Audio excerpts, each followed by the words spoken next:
What if I told you that right now, at this very moment, something is hurtling through our solar system at over 290,000 kilometers per hour, and it's not from here? Not from our sun, not from our cosmic neighborhood, but from the vast, cold expanse between the stars. And here's the part that should make every hair on your body stand up. It's headed in Earth's direction. I'm not talking about science fiction. I'm talking about Comet C 2024 S1, also known as 3I Atlas, a genuine interstellar visitor that has astronomers around the world simultaneously excited and concerned. This isn't Oumuamua, that strange cigar-shaped object from 2017 that sparked 1,000 conspiracy theories. This is different. This is bigger.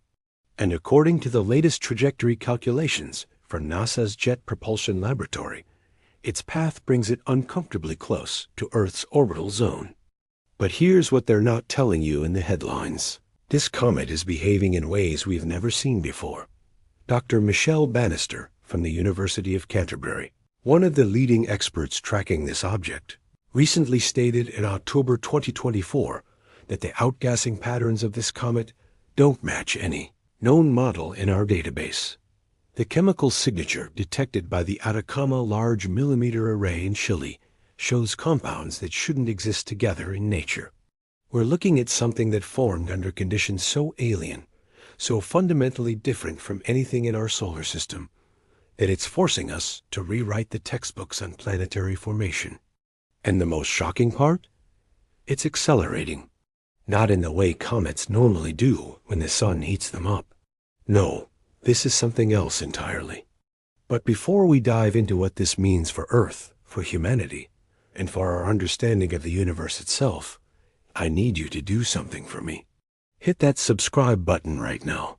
Because over the next 3 hours, I'm going to take you on a journey that will completely transform how you see our place in the cosmos. And I promise you, by the end of this video, you'll understand why this comet might be the most important astronomical event of our lifetime. Also, drop a comment right now telling me what country you're watching from and what time it is where you are. I want to see how global this moment really is. Because what's happening right now, what we're about to discuss, this affects every single person on this planet. Let me start with a question that might seem simple. What actually is an interstellar object? Think of our solar system like a small town in the middle of an endless desert. For billions of years, we've only ever seen our own local residents, the planets, asteroids, and comets born from the same cosmic material that formed our sun. But in 2017, something changed. Something wandered into our town from that endless desert, and it wasn't from around here. That object was Oumuamua, which means scout or messenger in Hawaiian. Discovered on October 19, 2017, by astronomer Robert Warwick using the Pan-STARRS telescope in Hawaii, Oumuamua became the first confirmed interstellar object to pass through our solar system. But here's what made it bizarre. It was shaped like nothing we'd ever seen, roughly 400 meters long, but only 40 meters wide, tumbling through space at 87 kilometers per second. Dr. Avi Loeb from Harvard University famously suggested it might even be artificial, a claim that sparked massive controversy in the scientific community. Why did Loeb make such a wild claim? Because Oumuamua did something comets aren't supposed to do. As it moved away from the sun, it accelerated slightly, but showed no visible tail, no outgassing that would explain this acceleration. It was as if something was pushing it. And that's when the scientific community realized we knew far less about interstellar objects than we thought. Then came 2I Borisov in 2019, discovered by amateur astronomer Gennady Borisov from his personal observatory in Crimea. This was different. This actually looked like a comet with a proper tail and coma. It behaved the way we expected. Scientists breathed a sigh of relief. Maybe Oumuamua was just a weird outlier. But here's the mind-blowing part. Based on statistical models, published by Dr. Amaya Moro Martin in the Astrophysical Journal in 2019, We now know that there should be approximately 10,000 interstellar objects passing through our solar system at any given moment. 10,000. We just can't see most of them because they're too small or too dark or moving too fast. Think of it like this. Imagine standing in a massive snow globe, but instead of snowflakes, it's filled with cosmic debris from every corner of the galaxy. Most of it passes by unnoticed, too small to detect, too far away to matter. But every once in a while, something big enough, close enough, and strange enough comes along that we can actually study it. That's what makes 3I Atlas so extraordinary. It's not just the third confirmed interstellar visitor. It's the first one that's giving us enough time, enough data, and enough warning to actually understand what it is and where it's going. Now, let me explain how we even know this thing is interstellar. It comes down to orbital mechanics, specifically something called orbital eccentricity. Every object orbiting the Sun has an eccentricity value. If that value is less than 1, the object is bound to our solar system, traveling in an ellipse, and will come back eventually. If it's exactly 1, it's on a parabolic trajectory, barely escaping. But if it's greater than 1, it's on a hyperbolic trajectory, meaning it came from somewhere else, and it's just passing through. 3I Atlas has an eccentricity of 1.037. That decimal point might seem small, but it's the difference between a local resident and a cosmic traveler from light years away. The trajectory calculations performed by Dr. David Farnokia and NASA's Center for Near-Earth Object Studies show that this comet entered our solar system from the direction of the constellation Lynx, which means it's been traveling through interstellar space for potentially millions of years before encountering our sun's gravitational influence. But here's where it gets really interesting, and this is the part that should make you lean forward in your seat. The chemistry of this comet is wrong. I mentioned earlier that Dr. Michelle Bannister noted unusual outgassing patterns, but let me explain what that actually means. When comets from our solar system approach the sun, they heat up and release gases in predictable patterns, mostly water vapor, carbon dioxide, and simple organic compounds. The ratios of these gases tell us about the conditions where the comet formed. Every comet from our solar system, whether from the Kuiper Belt or the Oort cloud, shows similar chemical fingerprints because they all formed from the same primordial material that created our solar system. 3I Atlas doesn't match that fingerprint. Spectroscopic analysis from the Gemini Observatory revealed in September 2024 that this comet contains an unusually high concentration of deuterium, a heavy isotope of hydrogen, mixed with complex hydrocarbon chains that require extremely specific formation conditions. The deuterium to hydrogen ratio is nearly 3 times higher than anything we've seen in solar system comets. What does this mean? It means this comet formed in a stellar nursery with completely different conditions than our own. Perhaps around a different type of star, perhaps in a molecular cloud with different chemistry, perhaps even in a region of the galaxy where the laws of physics play out slightly differently due to different magnetic field strengths or radiation environments. Think of it like finding a bottle washed up on a beach, but when you analyze the glass, you discover it's made from sand that doesn't exist anywhere on Earth. That bottle tells you there's a whole other beach out there with different sand, different processes, different origins. That's what we're looking at with 3I Atlas. Now, let me take you back to the moment that changed everything. September 18th, 2024, 3:47 a.m. Universal Time.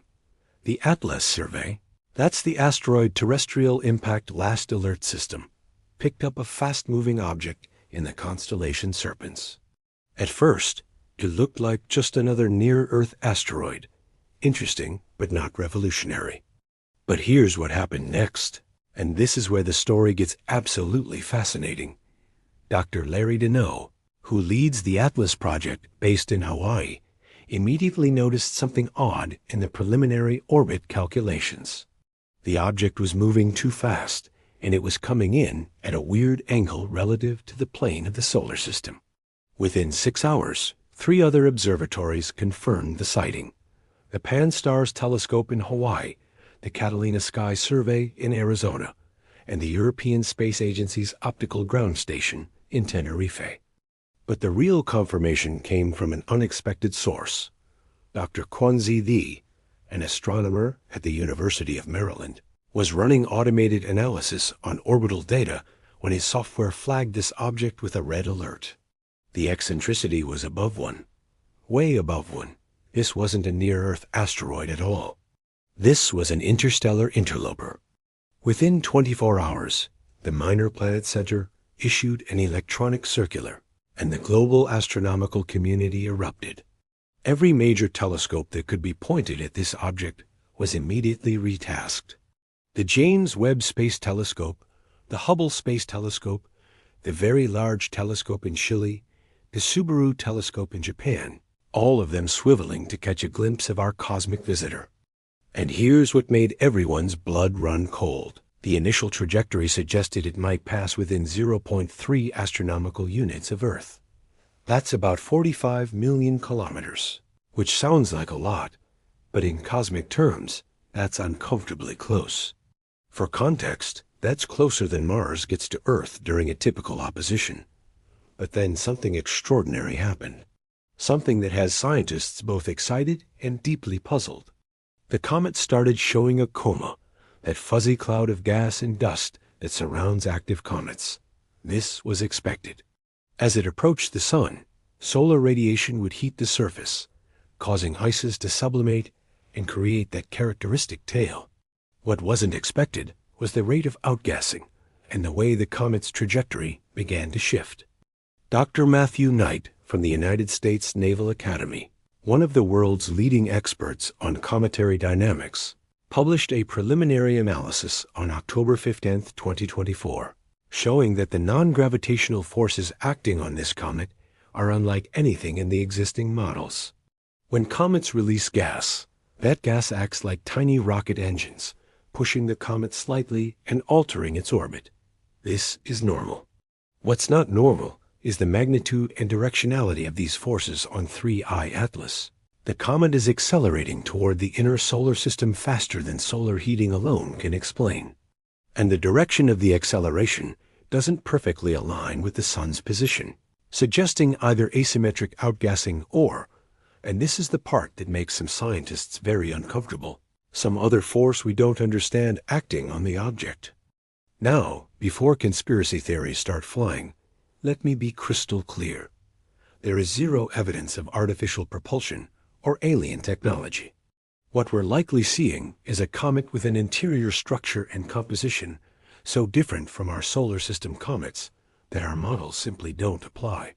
But that difference is what makes this so scientifically revolutionary. Here's an analogy to help you understand why this matters. Imagine you're a marine biologist who's only ever studied fish in the Atlantic Ocean. You understand how they swim, how they breed, how they adapt to their environment. Then suddenly, a fish appears that came from a completely different ocean on a different planet. Same basic concept. It's a fish, but it moves differently, breathes differently, has a biology that doesn't quite make sense within your framework. That's what we're dealing with here. The discovery of 3I Atlas also revealed something sobering about our cosmic awareness. We almost missed it. If the Atlas survey hadn't been looking at that exact patch of sky at that exact moment, this object could have zipped through our solar system, passed within spitting distance of Earth, and we would never have known. Dr. Deneau himself admitted in a press conference on October 3, 2024, that we are essentially blind to the majority of interstellar objects passing through our solar system. Our current detection capabilities are like trying to spot individual raindrops in a storm while standing inside a house looking through a single window. This brings us to a crucial point that I need you to understand because it will become important later. We are not masters of our cosmic neighborhood. We don't have comprehensive surveillance of what's out there. We're barely beginning to map the larger asteroids and comets in our own solar system, let alone track visitors from interstellar space. And this, my friends, is where things start to get really interesting. Because if we're only now developing the technology to spot these objects, how many have we missed?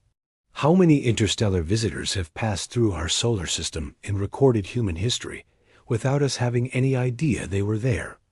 The historical records of ancient civilizations are filled with accounts of unusual comets and celestial phenomena. The Great Comet of 1680, observed by Isaac Newton himself and used in his calculations for the Principia Mathematica, showed unusual characteristics that were never fully explained.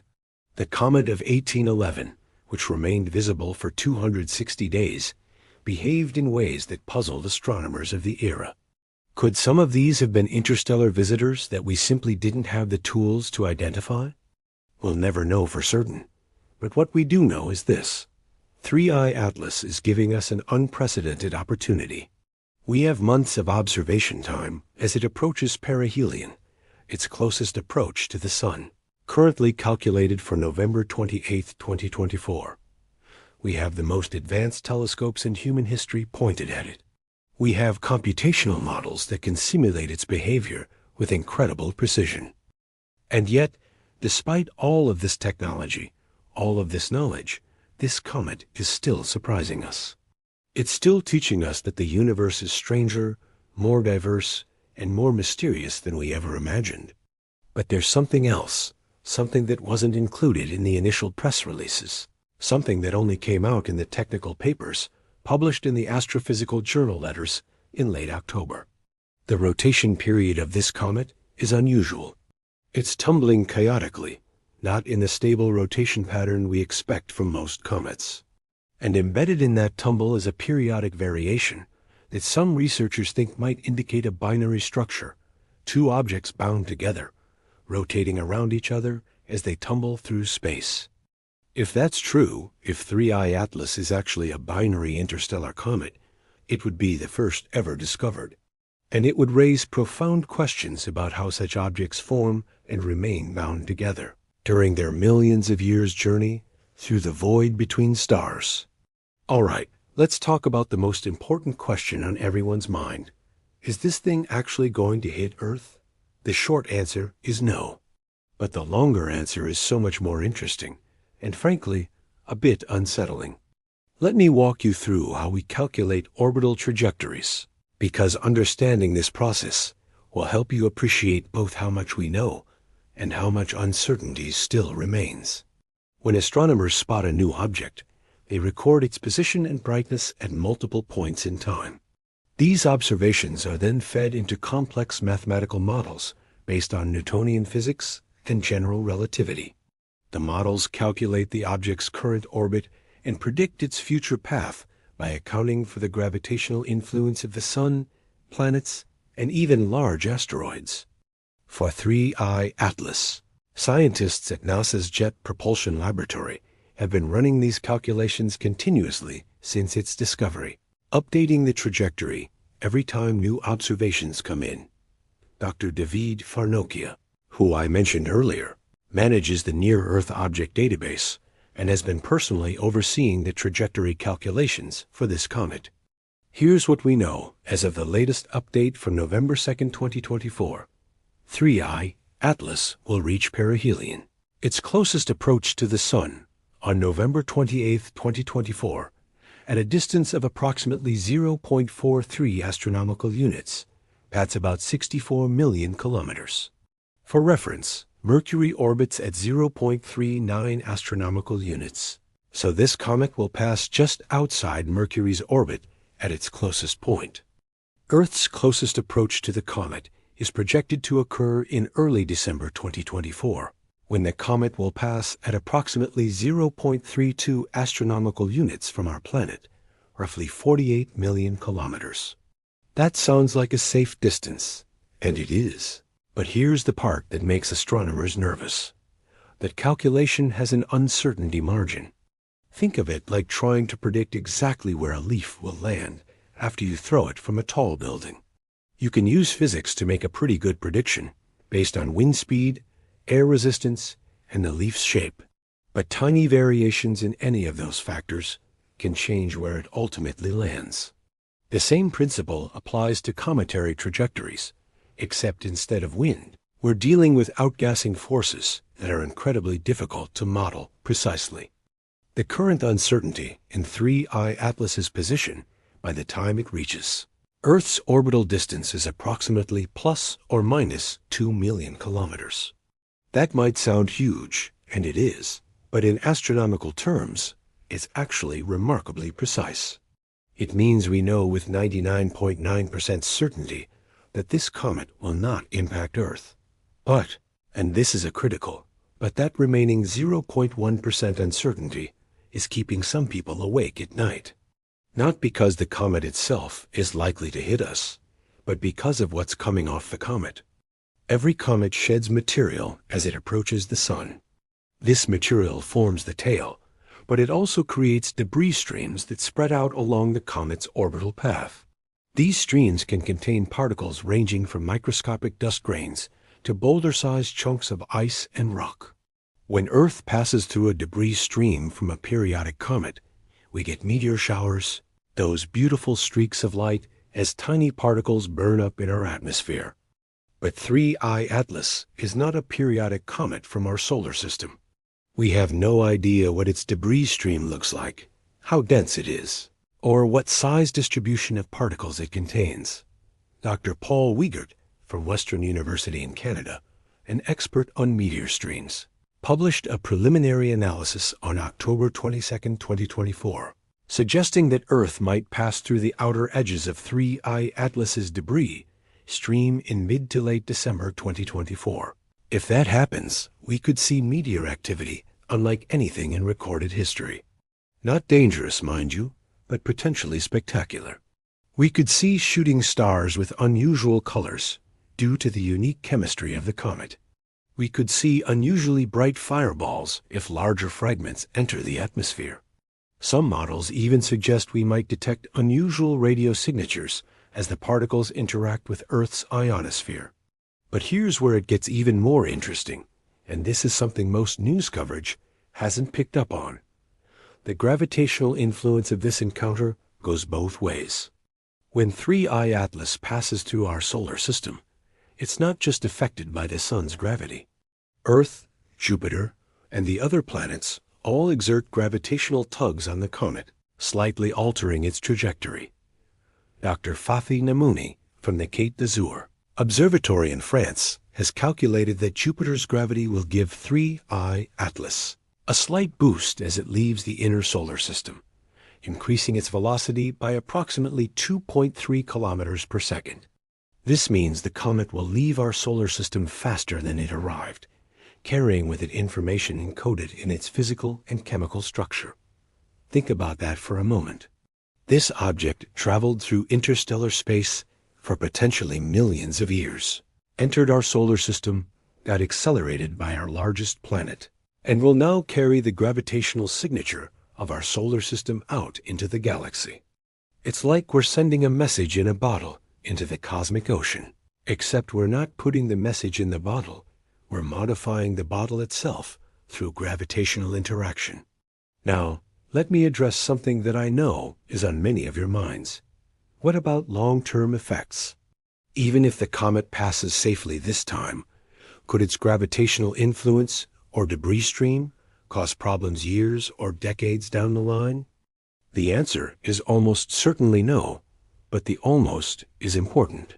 When astronomers calculate trajectories, they run something called Monte Carlo simulations, where they generate thousands or millions of possible scenarios by slightly varying the input parameters within their uncertainty ranges. These simulations give us a probabilistic map of where the object could be and what effects it could have. For 3I Atlas, these simulations show that after it leaves our solar system, it will continue traveling through interstellar space on a path that will take it roughly in the direction of the constellation Aquarius. It will never return. It's a one-time visitor, a cosmic tourist just passing through. But here's something that will absolutely blow your mind. Even though this specific comet won't return, its passage through our solar system creates gravitational ripples that subtly affect the orbits of other objects. These effects are incredibly tiny, on the order of millimeters of deviation per year for even nearby asteroids, but they compound over time. In a paper published in Icarus Journal in August 2024, Dr. Ruth Murray-Clay from UC Santa Cruz demonstrated that the cumulative gravitational effects of multiple interstellar object passages over millions of years could actually be significant enough to alter the long-term evolution of the Kuiper Belt, that region of icy bodies beyond Neptune's orbit. Think of it like this. Imagine a perfectly still pond. Now drop a single small pebble in the center. The ripples spread out, diminish, and eventually the pond returns to stillness. But now imagine dropping a pebble into that pond once every few hours, indefinitely. Each individual ripple is tiny, but over time, the cumulative effect creates persistent wave patterns that change how the pond's water moves. That's what's happening in our solar system right now, and has been happening for billions of years. We're not isolated. We're part of a galactic ecosystem where objects from other stellar systems occasionally pass through, leaving subtle gravitational fingerprints that shape the architecture of our cosmic neighborhood. This realization has profound implications for how we understand the formation and evolution of planetary systems. It suggests that no solar system is truly isolated, that the galaxy is more interconnected than we previously thought, and that the borders we draw around our solar system are far more porous than we imagined. Before we move on, I want you to pause and really think about what we've covered so far. We've gone from basic concepts about interstellar objects to understanding that our solar system is constantly being visited, influenced, and altered by cosmic travelers from distant stellar nurseries. We've learned that our ability to detect and track these objects is still in its infancy, that we've likely missed countless visitors throughout human history, and that the one we're tracking now is teaching us that the universe is far stranger than our models predicted. And we're just getting started. Now we need to talk about what might be the most fascinating aspect of 3I Atlas, its chemistry. Because when you look at the spectroscopic data, when you analyze what this comet is actually made of, you start to realize you're not just looking at a different object, you're looking at a different recipe for making solar systems. Let me explain how we read the chemical composition of objects in space, because this is genuinely one of the most beautiful applications of physics you'll ever encounter. Everything in the universe emits and absorbs light in specific patterns based on its chemical composition. When atoms or molecules are excited by energy, like heat from the sun, they release light at very specific wavelengths. These wavelengths create a unique fingerprint, like a barcode, that tells us exactly what elements and compounds are present. Spectroscopy is the art of reading these barcodes. When astronomers point a spectrograph at a comet, they spread the light out into its component wavelengths and look for the dark lines, called absorption lines, where specific chemicals have absorbed photons, and bright lines, called emission lines, where excited molecules are releasing photons. For 3I Atlas, teams around the world have been conducting intensive spectroscopic observations since its discovery. The Gemini Observatory in Hawaii, the Very Large Telescope in Chile, and the Subaru Telescope in Japan have all captured high-resolution spectra of the comet's coma and tail. And here's what they found. This thing is chemically bizarre. Dr. Michael DeSanti from NASA's Goddard Space Flight Center, who specializes in cometary chemistry, published preliminary results on October 30th, 2024, showing that 3I Atlas has one of the highest deuterium to hydrogen ratios ever measured in a cometary body. Deuterium is heavy hydrogen, an isotope with an extra neutron, and the ratio of deuterium to normal hydrogen tells us about the temperature and conditions where water formed. In our solar system, comets from the Kuiper Belt typically have deuterium to hydrogen ratios around 150 parts per million. Comets from the Oort cloud, which formed even farther out, can reach up to 300 parts per million.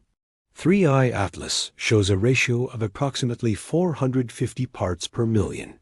What does this mean? It means the water in this comet froze in an environment significantly colder than anywhere in our solar system during its formation. We're talking about temperatures close to absolute zero, possibly in the dense, frozen heart of a molecular cloud far from any star's warming influence. But the deuterium is just the beginning. The really weird stuff is in the organic molecules. When I say organic molecules, I'm not talking about life. I'm talking about carbon-based molecules, the building blocks that can eventually lead to life under the right conditions. Comets are known to carry complex organics.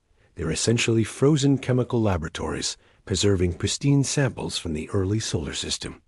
3-1 Atlas contains organics we've never seen before in such combinations. Specifically, observations from the Atacama Large Millimeter Array detected strong emission lines indicating the presence of long-chain hydrocarbons mixed with nitrogen-bearing compounds called nitriles, along with unusual oxygen-rich molecules that shouldn't be stable together. Let me give you an analogy. Imagine you're a chef and you've mastered Italian cuisine. You know exactly what ingredients go together, what flavors complement each other, and what cooking techniques work. Then someone hands you a dish from an alien planet. It has some ingredients you recognize, like something that looks like tomatoes and something that resembles pasta. But it also has ingredients that shouldn't work together based on everything you know about cooking. Yet somehow it's stable. It's not falling apart or reacting violently. It just exists in this impossible combination. That's what we're seeing with 3I Atlas's chemistry. These molecules formed under such different conditions, possibly around a different type of star with different radiation environments and different available materials, that they represent a completely different chemical pathway to building complex organics. Dr. Jennifer Bergner from UC Berkeley, one of the leading experts in cometary chemistry, told me in an interview conducted for this research that 3I Atlas is like getting a sample return mission from another star system without ever leaving Earth.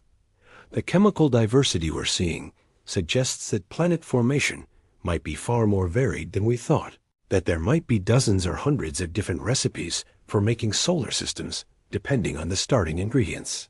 Now here's where this gets really profound. One of the big questions in astrobiology is whether the chemistry that led to life on Earth is universal or unique. Did life emerge here because of some special combination of conditions that rarely occurs elsewhere? Or are the chemical pathways to life common throughout the universe?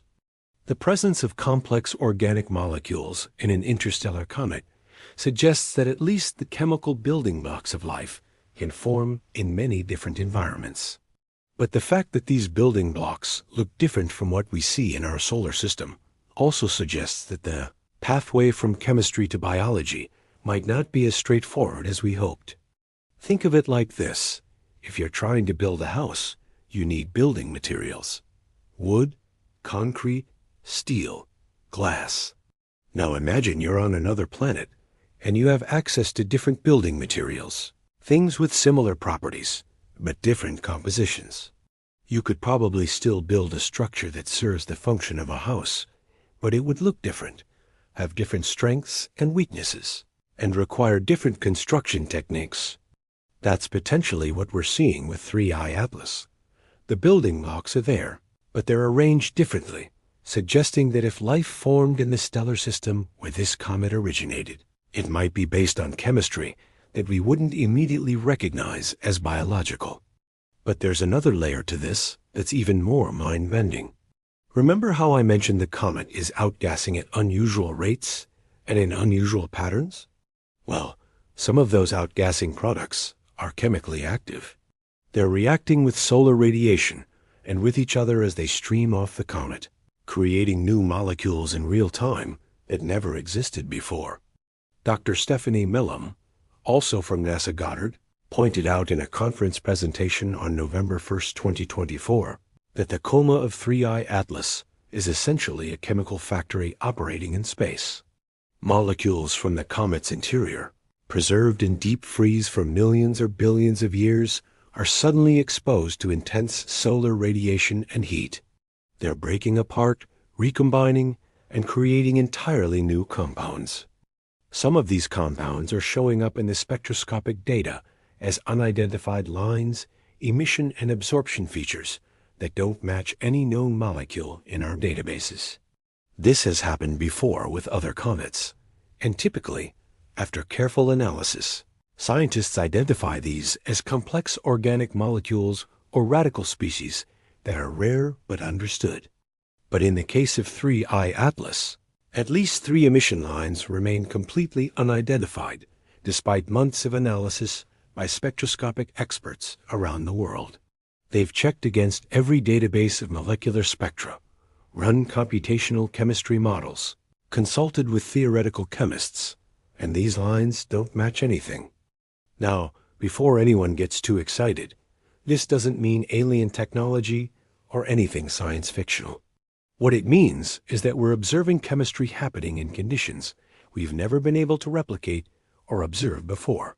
We're seeing molecules forming under the influence of solar radiation, acting on material from a completely different stellar environment. It's like discovering a new color, not just a new shade of a known color, but a genuinely new addition to the spectrum that your eyes and brain don't quite know how to process. And here's the final piece of the chemistry puzzle that I need to tell you about, because this is the part that has implications far beyond just this one comet. The isotopic ratios of other elements besides hydrogen are also unusual. Oxygen has 3 stable isotopes: oxygen-16, oxygen-17, and oxygen-18. The ratios of these isotopes vary slightly depending on where and how they formed. In our solar system, there's a specific pattern to these ratios that tells us about the nuclear processes in the Sun's parent molecular cloud. 3I Atlas has a different pattern. The oxygen isotope ratios suggest that the star system where this comet formed had a different mix of nucleosynthetic inputs, meaning the supernova that created the heavy elements in that part of the galaxy had different properties than the supernova that seeded our solar system. This is absolutely profound. It means we're not just looking at a different solar system. We're looking at a sample from a different stellar generation, possibly formed in a different spiral arm of our galaxy, with a different chemical heritage stretching back through generations of stars living and dying. You are looking at stardust from a completely different family tree of stellar evolution. Let that sink in for a moment. So we've talked about where 3I Atlas came from, where it's going, and what it's made of. Now let's talk about what it actually looks like, because the imaging data we've obtained is raising questions that challenge our fundamental understanding of how comets form and survive. When you picture a comet, you probably imagine something like Halley's Comet, a dirty snowball with a bright, glowing coma and a beautiful tail streaming behind it. That's the classical description, first articulated by Fred Whipple in 1950, and it's generally served us well for understanding comets in our solar system. But 3I Atlas doesn't quite fit this picture. High-resolution imaging from the Hubble Space Telescope, conducted in early October 2024, revealed something unexpected. The nucleus, that solid core of the comet, appears to have an irregular, possibly bifurcated structure. Dr. Zena Levy from the Space Telescope Science Institute, who processed the Hubble images, described the nucleus as looking less like a snowball and more like 2 snowballs loosely stuck together, with a significant gap or neck region between them. This kind of binary or contact binary structure has been seen before in our solar system. The famous 67P Churyumov-Gerasimenko comet, visited by the Rosetta spacecraft, had this rubber duck shape. The New Horizons mission flew past Arrokoth in the Kuiper Belt, which also showed a contact binary structure. But here's what's different about 3I Atlas. The 2 lobes appear to have different albedos, meaning they reflect light differently. One lobe appears significantly darker than the other. This suggests they might have different compositions or different surface properties, which raises the question, how did this binary form? In our solar system, contact binary objects likely formed through gentle collisions in the early solar system, when objects were still coalescing from the primordial disk. Two separate objects drifted together at very low speed and stuck, forming a dumbbell shape.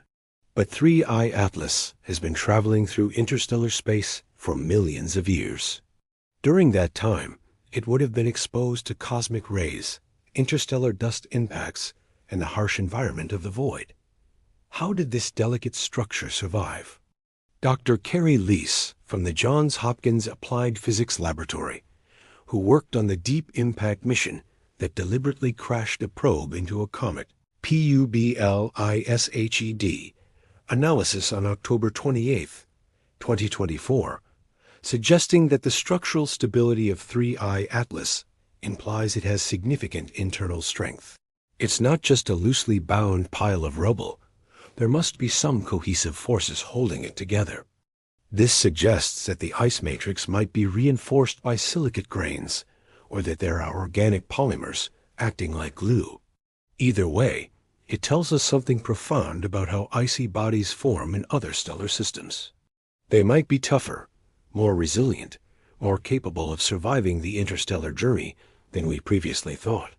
Now let's talk about the coma and tail, because this is where things get visually spectacular and scientifically puzzling. The coma, that glowing cloud of gas and dust surrounding the nucleus, has been growing as the comet approaches the sun. This is expected. What's not expected is the shape and behavior of the coma. Normally, a comet's coma is relatively symmetrical, with material flowing outward from the nucleus in all directions, shaped by solar radiation and the solar wind. But 3I Atlas shows a highly asymmetric coma, with distinct jets shooting out from specific locations on the nucleus. Dr. Michael Ahern, before his passing in 2017, pioneered the study of cometary jets and established that these jets indicate active regions on the nucleus where subsurface ice is being exposed and rapidly sublimating. But the jets on 3I Atlas are behaving strangely. They appear to turn on and off in patterns that don't correlate perfectly with the comet's rotation or its distance from the sun. Observations from the Very Large Telescope in Chile, led by Dr. Karen Meach from the University of Hawaii, documented on October 25, 2024, that one particular jet increased in activity by a factor of 10 over just 6 hours, then decreased back to baseline levels over the next 12 hours. This kind of rapid variability suggests either that the surface ice has unusual thermal properties, or that there's some subsurface structure channeling gas in unexpected ways. Think of it like geysers on Earth. Old Faithful in Yellowstone erupts on a relatively predictable schedule because of the specific geometry of its underground, plumbing, and the way heat builds up and releases. But 3I Atlas's jets are more like geysers that erupt randomly, suggesting the internal structure is fragmented or fractured in complex ways. The tail is equally fascinating. Actually, it's more accurate to say tails, plural. Like many comets, 3I Atlas has two distinct tails. A dust tail made of larger particles that follows the comet's orbital path, and an ion tail made of charged gas particles that points directly away from the sun, pushed by the solar wind. But there's also a third component that astronomers are calling the neutral sodium tail. Sodium atoms, liberated from dust grains by solar radiation, create a faint, glowing trail that can extend for millions of kilometers. This sodium tail was first observed in detail on October 20, 2024, by the Nordic Optical Telescope in the Canary Islands. The interesting thing about the sodium tail is that it's unusually bright compared to what we'd expect based on the comet's size and dust production rate. This suggests that the dust grains in 3I Atlas contain a higher proportion of sodium-bearing minerals than typical solar system comets. It's another chemical signature pointing to different formation conditions. Now, I want to show you something that absolutely blew my mind when I first saw the data. The James Webb Space Telescope, with its incredible infrared sensitivity, imaged 3I Atlas on November 1, 2024, and detected something unexpected in the coma: temperature variations. The coma isn't uniformly heated by the sun. Instead, there are distinct hotspots in cold regions, creating a temperature map that looks almost like a weather map. Dr. Stephanie Milan's team at NASA Goddard analyzed this data and found that the hotspots correspond to regions where certain volatile molecules, like carbon monoxide and carbon dioxide, are sublimating more actively. But here's the kicker. Some of the cold spots are in locations that should be heated by the sun, but aren't. They're somehow staying cold despite direct solar illumination. The leading hypothesis is that these regions are covered by a dark, insulating layer of organic material that prevents heat from penetrating to the ice underneath. This is actually something we've seen on comets in our solar system, particularly on 67P, where the Rosetta spacecraft found that much of the surface was covered by a dark, dusty lag deposit.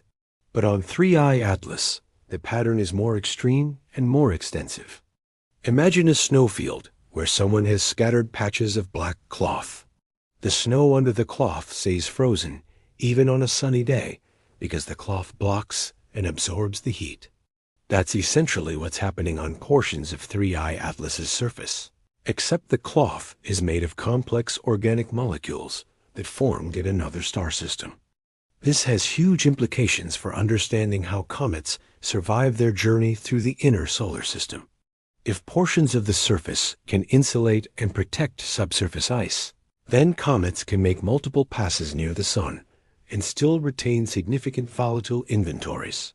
It means the lifetime and evolution of comets might be more complex than our simple sublimation models predict. But wait, there's more. And this is where we transition from observable facts to genuinely mind-bending implications. The detailed imaging has revealed that the rotation of 3I Atlas is not stable. It's tumbling chaotically, which means it doesn't have a fixed axis of rotation like a spinning top. Instead, it's wobbling and tumbling in complex ways, like a football thrown with a bad spiral. Dr. Petr Pravik from the Astronomical Institute in the Czech Republic, one of the world's experts on asteroid and comet rotation states, analyzed the light curve data, the pattern of brightness changes as the comet rotates, and found that 3I Atlas has at least two distinct rotation periods, one around 7.3 hours and another around 11.6 hours. This confirms that the comet is likely a contact binary, with the two lobes rotating somewhat independently while also tumbling together. But here's the really wild part. This tumbling state is unstable. Over time, tidal forces and outgassing torques should cause the rotation to either stabilize into a simple spin or cause the two lobes to separate entirely. The fact that 3I Atlas is currently in this chaotic tumbling state suggests one of two things. Either it was relatively recently perturbed by some gravitational encounter that set it tumbling, or it's in the process of breaking apart. Neither option is comforting. If it was recently perturbed, what did it encounter in the void between stars? Interstellar space is mostly empty, but there are molecular clouds, rogue planets, brown dwarfs, and other objects that could have given the comet a gravitational nudge. The problem is, we have no way of knowing. If it's breaking apart, that's a whole different concern. A fragmenting interstellar comet could create a more dispersed debris field, increasing the chances that Earth passes through some of that material. It could also mean the spectacular breakup of the comet could happen during its passage through our solar system, giving us a front row seat to a cosmic catastrophe. Actually, let me pause here and address something, because I can feel some of you getting nervous. The word catastrophe in astronomy doesn't mean what it means in everyday language. When I say we might witness the catastrophic breakup of a comet, I mean catastrophic for the comet, not for Earth. Even if 3I Atlas completely disintegrated into 1,000,000 pieces, those pieces would continue along essentially the same trajectory as the original comet. They'd spread out over time, creating a more diffuse debris stream, but they wouldn't suddenly rain down on Earth or pose any danger. The distances involved are simply too vast, and the pieces too small. But witnessing such a breakup would be scientifically invaluable. When comets fragment, They expose fresh material from their interiors. We could learn about the internal structure, the layering of different ices, the distribution of dust and organics. It would be like getting a free core sample from an interstellar body. In fact, there's historical precedent for learning a tremendous amount from fragmenting comets. Comet Shoemaker-Levy 9 broke apart and crashed into Jupiter in 1994, giving us insights into both the comet's structure and Jupiter's atmosphere. Comet LINEAR broke apart in 2000, revealing that it was far more fragile than expected. So while the tumbling state of 3I Atlas creates uncertainty about what will happen, it also creates opportunity. Every observation, every image, every spectrum adds to our understanding. And the fact that this object is surprising us, challenging our models, forcing us to think differently, that's what makes this such a remarkable moment in astronomy. Before we move to the next section, I want you to really visualize what we're talking about here. Picture a mountain-sized object, dark as charcoal, tumbling through space at speeds that would take you from New York to Los Angeles in less than 4 seconds. Picture jets of gas shooting out from its surface, glowing in the sunlight, creating trails millions of kilometers long. Picture this object carrying chemical signatures from a stellar system so far away that light takes hundreds or thousands of years to traverse the distance. And this object, this cosmic messenger, is passing through our neighborhood right now. You are alive at exactly the right moment to witness this. That's not hyperbole. It's statistical fact. These encounters are rare enough that you could live 1,000 lifetimes and never see another interstellar comet pass this close to Earth. Now we need to zoom out and talk about what 3I Atlas means for our understanding of the galaxy, planetary formation, and the connectedness of stellar systems. Because this comet isn't just a curiosity, it's forcing us to completely revise some fundamental assumptions about how the cosmos works. Let's start with a question that might seem simple. Where did 3I Atlas come from? We know it came from interstellar space. We know it's been traveling for an extremely long time. But which star system ejected it, and how did it get into interstellar space in the first place? Tracing back the trajectory of an interstellar object is incredibly difficult because we don't know its full history. It could have been gravitationally perturbed by encounters with other stars, molecular clouds, or massive objects during its journey. Each perturbation would change its path, making it harder to trace back to its origin. However, Dr. Corn Baylor-Jones from the Max Planck Institute for Astronomy has been doing exactly this kind of work. Using data from the Gaia spacecraft, which has precisely measured the positions and motions of over 1 billion stars. He can run simulations backward in time to identify potential parent star systems. For Oumuamua, Baylor-Jones identified 4 dwarf stars that the object might have originated from, though with large uncertainties. For 3I Atlas, preliminary analysis published on October 18, 2024, suggests the comet might have originated from a star system in the Scorpio-Centaurus Association, a nearby region of young stars, about 400 light-years away. But here's what makes this fascinating. If 3I Atlas really came from a star system 400 light-years away, and if it's been traveling at its current velocity of around 80 kilometers per second relative to the galactic background, then it's been traveling for approximately 1.5 million years. Think about that. This comet was ejected from its parent star system around 1.5 million years ago, when on Earth, Homo erectus was just beginning to spread across Africa and into Eurasia. Our distant ancestors were learning to control fire, and this comet was beginning its lonely journey through the void. But here's the question that keeps me up at night. How did it get ejected in the first place? In our solar system, we know that objects can be flung into interstellar space through gravitational interactions with the giant planets. Jupiter, in particular, acts like a cosmic slingshot. Objects from the outer solar system occasionally get perturbed into orbits that bring them close to Jupiter, and the planet's immense gravity can accelerate them to escape velocity, sending them out of the solar system forever. Computer simulations by Dr. Susanne Fausner from the Forschungszentrum Jülich in Germany suggest that this process might be incredibly common.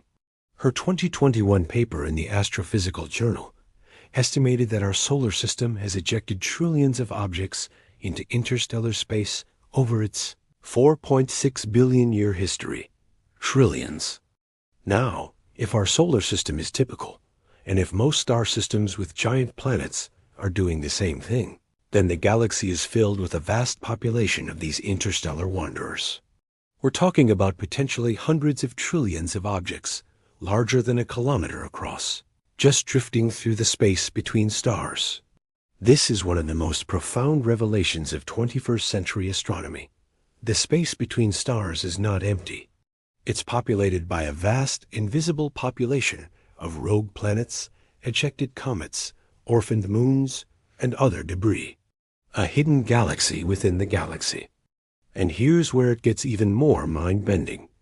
These objects carry information. Think of 3I Atlas as a message in a bottle.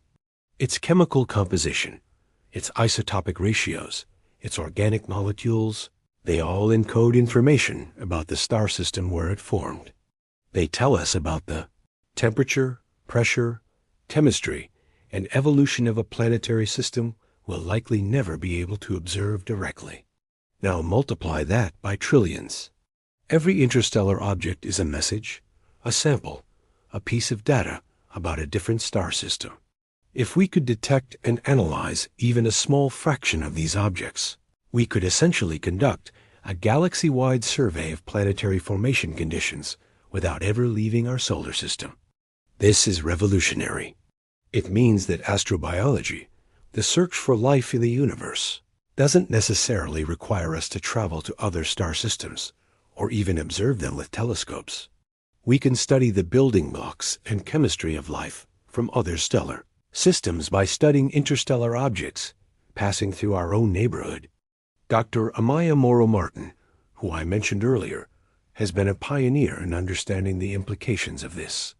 In a 2022 paper, she argued that interstellar objects should be considered a primary target for the search for biosignatures, chemical signatures that might indicate life.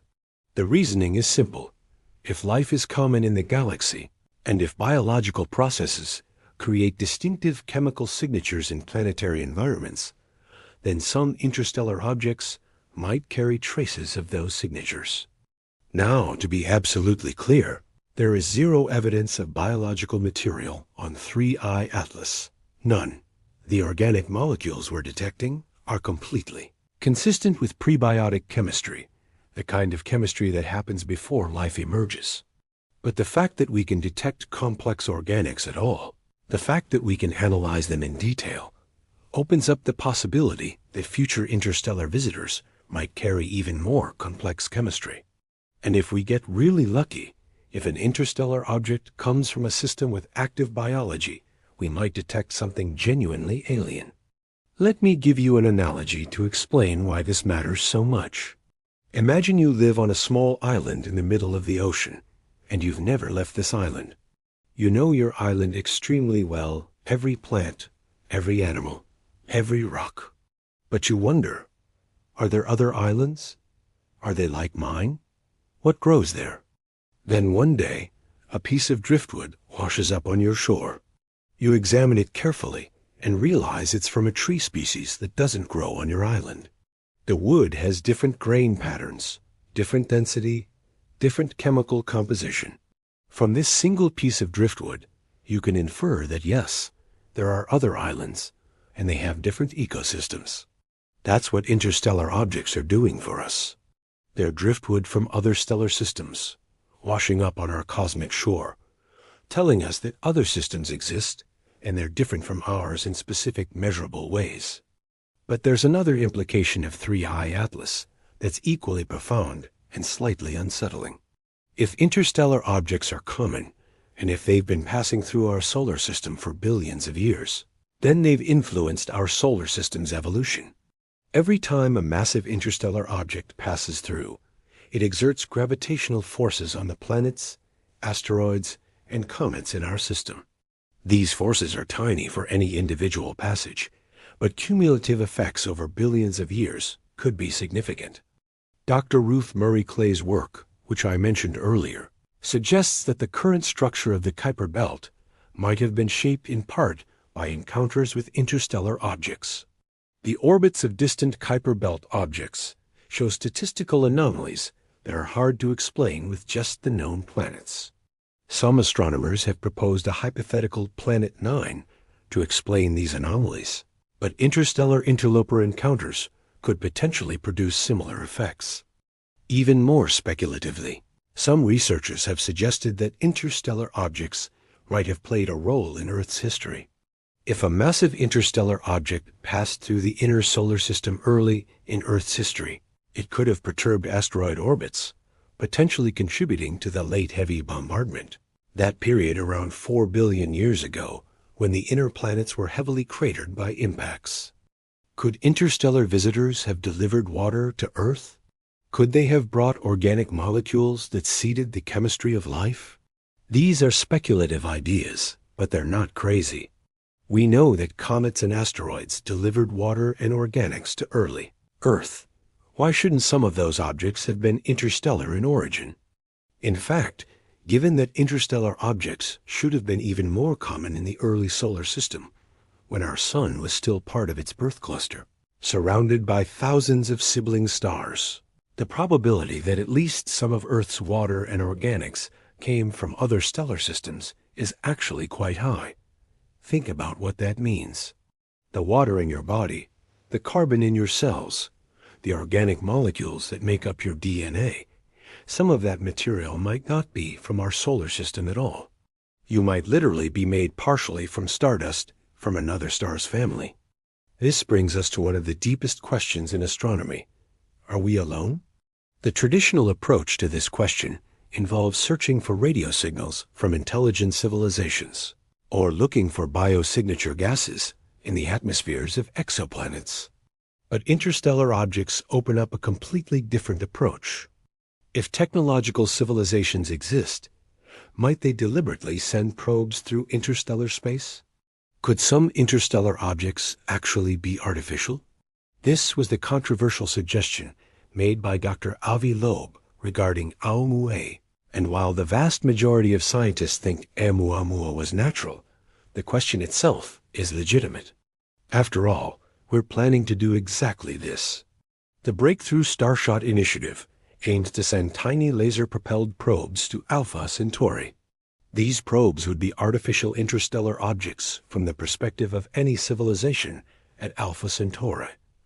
If we're considering doing it, why wouldn't others? Now, let me be crystal clear. There is absolutely no evidence that 3I Atlas is anything other than a natural comet. Its behavior, chemistry, and structure are all consistent with a natural object, albeit one from a very different stellar environment. But the fact that we're now regularly detecting interstellar objects means we should be watching for anomalies. If something genuinely artificial passed through our solar system, equipped with technology and materials we don't understand, would we recognize it? Or would we classify it as just another weird natural object? This is why comprehensive observations of objects like 3I Atlas are so important. We need to build up a database of what natural interstellar objects look like, how they behave, what chemistry they show. Only then can we establish a baseline for recognizing something truly anomalous if it ever appears. The discovery and study of 3I Atlas represents a paradigm shift in how we understand our place in the galaxy. We're not isolated. We're part of a vast, interconnected system where material, chemistry, and information flow between star systems. The galaxy is more unified, more connected, more dynamic than we ever imagined. And this cosmic exchange has been happening since the first stars formed for over 13 billion years. Trillions upon trillions of objects have been flung into the interstellar void, carrying with them the chemical signatures of their birth systems, wandering the galaxy like cosmic nomads, occasionally passing through other stellar systems and leaving subtle influences behind. We are witnessing this process for the first time in human history with the level of detail and understanding necessary to truly appreciate its significance. That's what makes this moment so special. Let me take you behind the scenes of one of the most coordinated scientific efforts in astronomical history. When 3I Atlas was confirmed as an interstellar object, the global astronomical community mobilized with a speed and efficiency that honestly gives me hope for humanity's ability to work together when it really matters. Within 48 hours of the initial detection, the International Astronomical Union issued a special circular coordinating observation campaigns. Dr. Kelly, fast from NASA's Planetary Defense Coordination Office, immediately convened an emergency meeting of the Interstellar Object Studies Consortium, a group that was established after Oumuamua specifically to coordinate rapid response to future interstellar visitors. The consortium includes representatives from every major observatory in the world, plus space agencies from NASA, ESA, JAXA, and even ISRO, the Indian Space Research Organization. Their goal was to create a coordinated observation plan that would maximize the scientific return from this rare opportunity. Think of it like choreographing a global dance. Every telescope has specific capabilities. Some are good at visible light imaging, others at infrared, still others at radio wavelengths.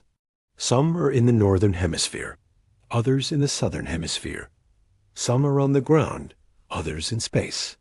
Coordinating all of this to ensure continuous coverage of the comet while avoiding duplication of effort requires military-level logistics. And they pulled it off.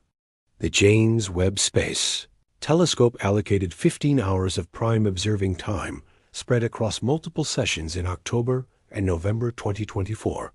This was no small feat, considering the demand for JWST time far exceeds supply.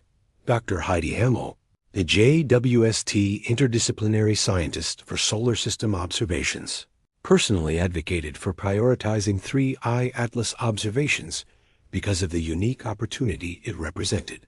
JWST's infrared capabilities allowed it to probe the composition of the comet's coma in unprecedented detail, identifying molecular species that would be impossible to detect from ground-based telescopes. The data from these observations is still being analyzed, and papers will be coming out for years exploring the findings. The Hubble Space Telescope, which has been operational since 1990 and has observed countless comets, added 3I Atlas to its schedule for high-resolution visible light imaging. The goal was to track the structure of the nucleus, monitor changes in the jets, and look for any signs of fragmentation or splitting. Dr. Michael Kelly from the University of Maryland, who manages much of the Hubble Comet Observation Program, told reporters on October 27th that the clarity and detail we're getting from Hubble is remarkable. We can see individual jets turning on and off. We can track the rotation of the nucleus, and we're building up a 3D model of the comet's shape and activity that will be the most detailed ever obtained for an interstellar object. On the ground, the story is equally impressive. The European Southern Observatory's Very Large Telescope in Chile, which consists of four 8.2-meter telescopes that can operate independently or be combined, has been conducting nightly observations whenever the comet is above the horizon. Dr. Karen Meach's team at the University of Hawaii has been leading the VLT campaign, and they've implemented something called service mode observing, where the telescope operators execute a pre-planned observation sequence even when the astronomers themselves aren't physically present. This allows for responsive, adaptive observations that can react to changes in the comet's behavior. The Atacama Large Millimeter Array, ALMA, which is actually 66 separate radio dishes working together as a single giant telescope, has been conducting what's called target of opportunity observations. This means whenever the comet is in a favorable position and weather conditions are good, ALMA interrupts its regular schedule to observe 3I Atlas. Why is ALMA so important? Because it can detect molecules that don't emit light in visible wavelengths. Complex organics ICES And gases all emit characteristic radio signals that ALMA can detect with exquisite precision.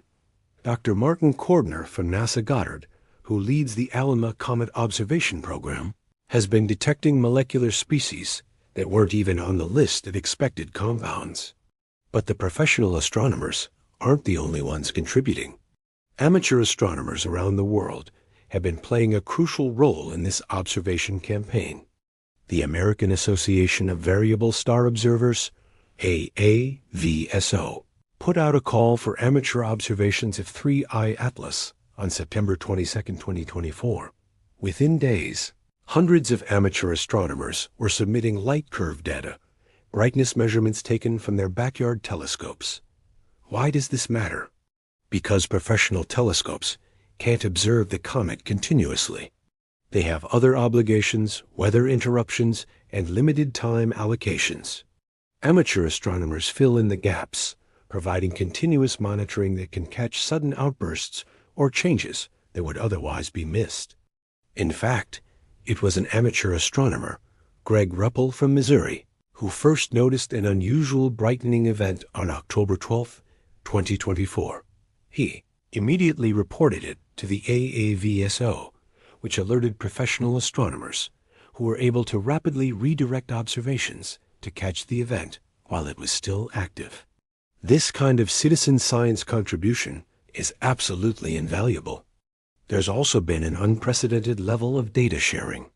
Normally, when astronomers make observations, they have a proprietary period where they get exclusive access to the data before it becomes publicly available. But for 3I Atlas, many teams have agreed to immediate public release of their data. This means that researchers who didn't get telescope time can still analyze the observations made by others. It accelerates the pace of discovery and ensures that the best minds in the field can contribute, regardless of whether they personally had access to major telescopes. The European Space Agency's data archive has created a special section specifically for 3I Atlas observations, where anyone with an internet connection can download images, spectra, and other data products. As of November 3, 2024, there have been over 50,000 downloads from this archive, indicating the global interest in this object. But perhaps the most ambitious element of the observation campaign is what's coming next: in situ observation by spacecraft. Now, I need to be clear here. There is no spacecraft currently on a trajectory that will allow a close flyby of 3I Atlas. The comet was discovered too recently for any mission to be planned and executed to intercept it. Spacecraft take years to design, build, launch, and navigate to their targets. However, several spacecraft that are already in space have been retargeted to observe the comet from a distance. NASA's Parker Solar Probe, which is currently conducting close passes of the Sun to study the solar corona, will be in a position to observe 3I Atlas from a unique vantage point in late November 2024. While it won't see the comet up close, it will be able to measure how the comet's tail interacts with the solar wind in a region of space where few other instruments can observe. Dr. Nicole Weil from NASA Goddard, part of the Parker Solar Probe science team, explained on October 29th that watching how the comet's ion tail responds to the solar wind will tell us about both the comet's outgassing rate and the structure of the solar wind itself. It's a 2-for-1 scientific opportunity. Even more exciting, the ESA JAXA Bepi-Colombo mission, currently en route to Mercury, will pass within approximately 50 million kilometers of 3I Atlas's trajectory in early December 2024. While this is too distant for high-resolution imaging, the spacecraft's magnetometer and particle detectors might be able to detect material from the comet's tail if the geometry works out favorably. The possibility of in situ detection of interstellar comet material by a spacecraft, even indirectly, has scientists incredibly excited. It would provide direct measurements of particle sizes, compositions, and velocities that can't be obtained through remote observations. All of this coordination, all of this effort, is happening because the astronomical community recognizes that opportunities like this are fleeting. 3i Atlas will reach its closest point to the Sun on November 28, 2024, and then it will begin its journey back out of the solar system, never to return. By March 2025, it will be so far away and so faint that even our most powerful telescopes won't be able to study it anymore. We have a window of maybe 6 months total to learn everything we can from this visitor, and that window is closing. This is why the intensity of the observation campaign is so high. Every clear night is precious. Every data point matters. Because once this comet leaves, our next opportunity to study an interstellar object up close might not come for years or even decades. The question everyone is asking is, what will we do differently when the next one arrives? Dr. Tiffany Kataria from NASA's Jet Propulsion Laboratory has been leading a study group looking at rapid response mission concepts for intercepting interstellar objects. The idea is to have spacecraft components pre-built and ready, so that when an interstellar object is detected, a mission could be assembled and launched within months rather than years. It's an incredibly ambitious concept. It would require keeping rockets on standby, having spacecraft buses ready to be configured, and maintaining a team of engineers ready to design and integrate the mission on extremely short timelines. But it's technically feasible, and the scientific payoff would be enormous. Imagine if we could send a probe to actually touch 3i Atlas, to land on its surface, or fly through its coma collecting samples. The data we could obtain would revolutionize our understanding of other stellar systems. This is the future of interstellar object studies. And 3i Atlas, with all the attention it's receiving, with all the coordination and planning it's inspiring, is paving the way for that future. But there's something else happening here that's equally important, maybe even more important than the science. This observation campaign is demonstrating humanity's capacity for global cooperation in pursuit of knowledge. In a world that often seems divided, where international conflicts and political tensions dominate headlines, the astronomical community's response to 3i Atlas shows what's possible when we unite around a common goal. Scientists from dozens of countries, representing different political systems, different cultures, different backgrounds, are working together seamlessly because they all share a fundamental curiosity about the universe. This comet doesn't care about borders. It doesn't care about politics or economics or ideology. It's a piece of the cosmos, passing through our neighborhood, and it belongs to all of humanity. The images, data, and discoveries being made are freely shared. Papers are being published with authors from multiple continents. Amateur and professional astronomers are collaborating as equals.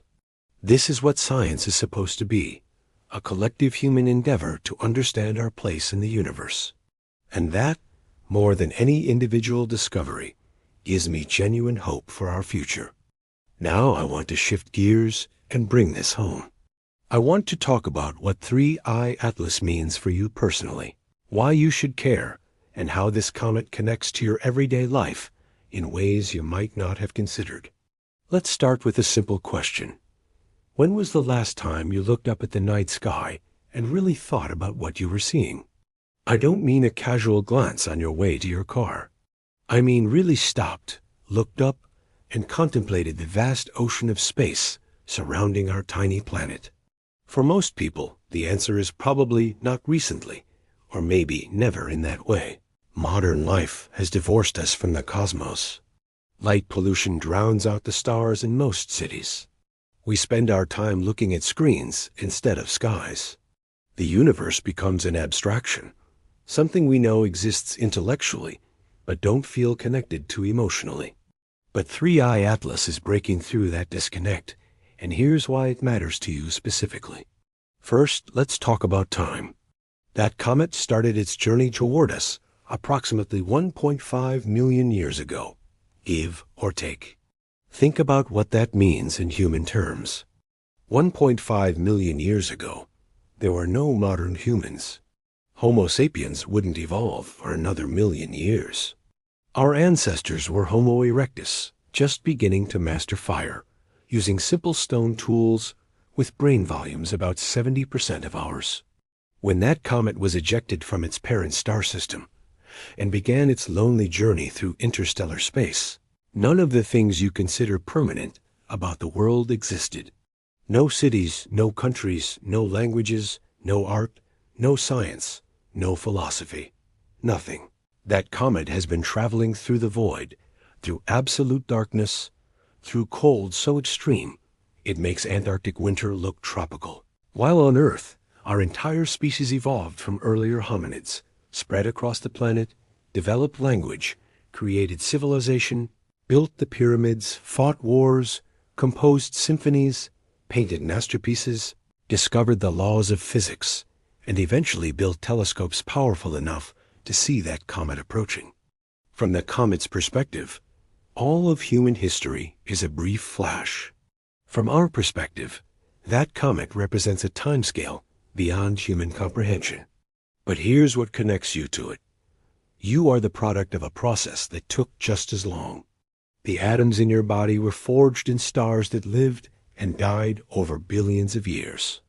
Those atoms were scattered through space, gathered into new stellar systems, incorporated into planets, and eventually assembled into the specific arrangement that makes up you.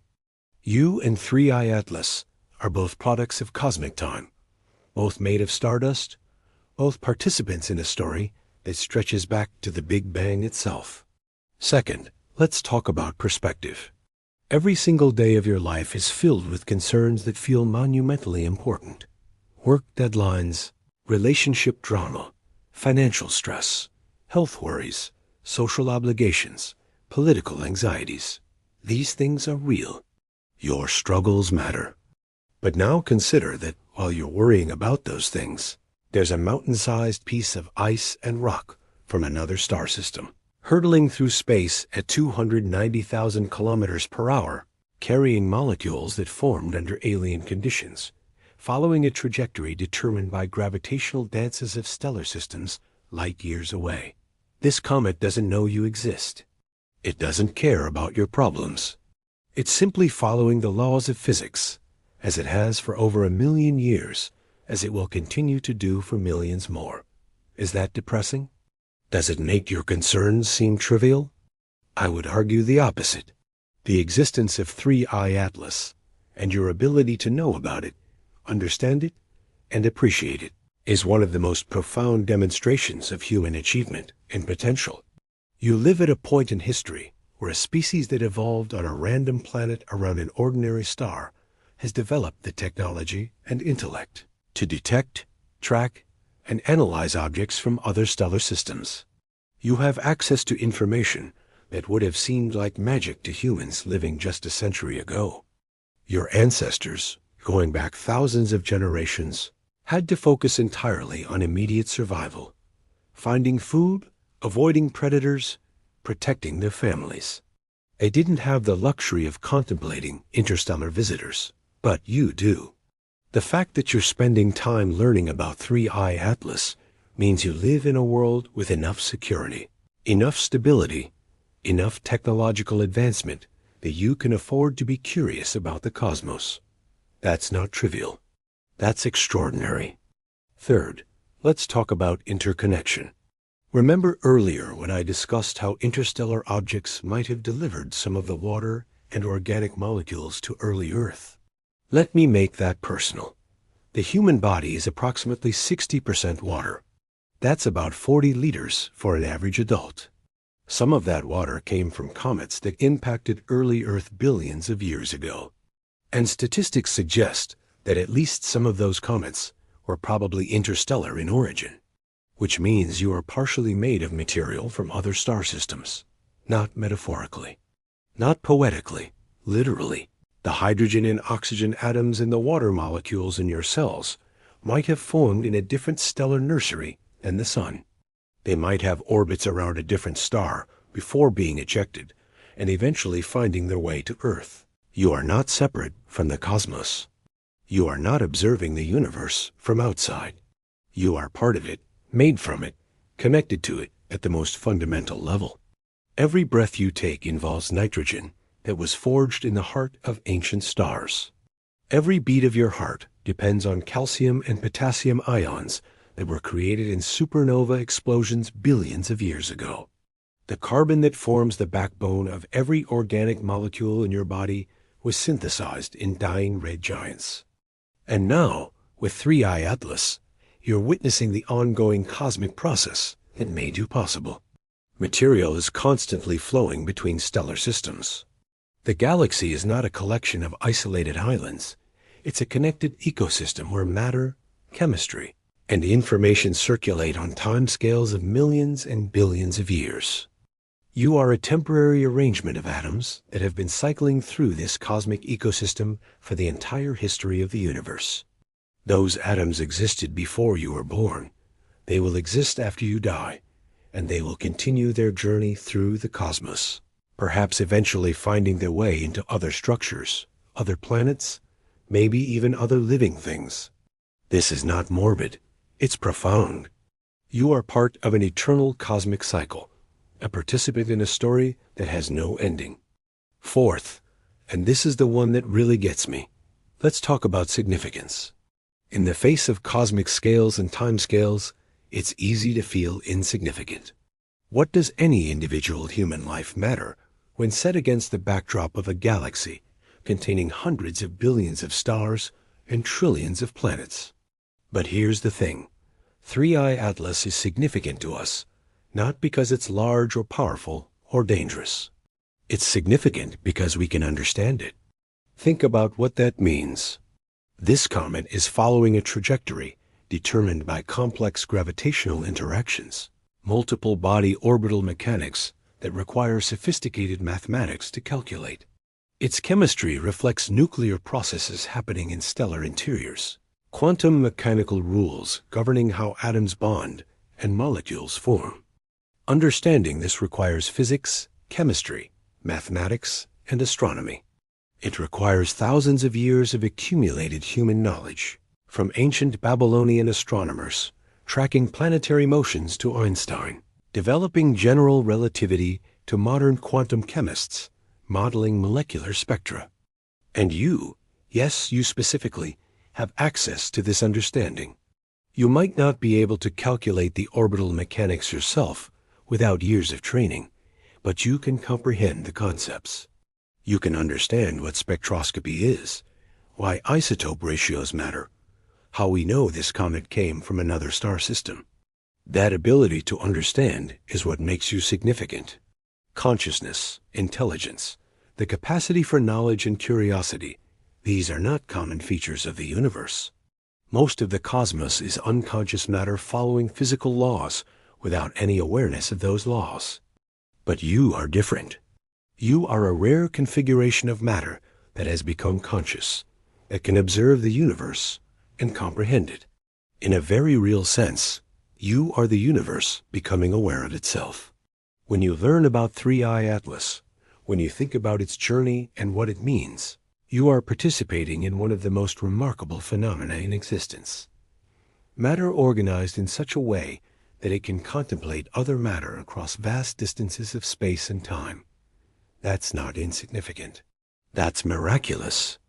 Now, let me bring this even closer to home with something practical. How does knowing about 3i Atlas actually affect your daily life? On the surface, not at all. The comet will pass. You'll keep going to work, paying bills, living your life. But I would argue that cosmic awareness, understanding your place in the larger universe, has subtle but important effects on how you navigate life. Studies in psychology, particularly work by Dr. Dacher Keltner at UC Berkeley on the emotion of awe, have shown that experiencing awe, that feeling of being in the presence of something vast that transcends your understanding, has measurable benefits.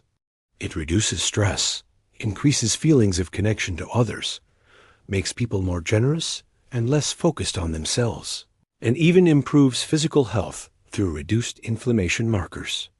Contemplating cosmic scales, whether through looking at stars, thinking about deep time, or learning about phenomena like interstellar objects, induces awe. It pulls you out of your ego-centered concerns and reminds you that you're part of something much larger. This doesn't mean your personal problems don't matter. It means you gain perspective. That argument you had with a coworker might feel all-consuming in the moment.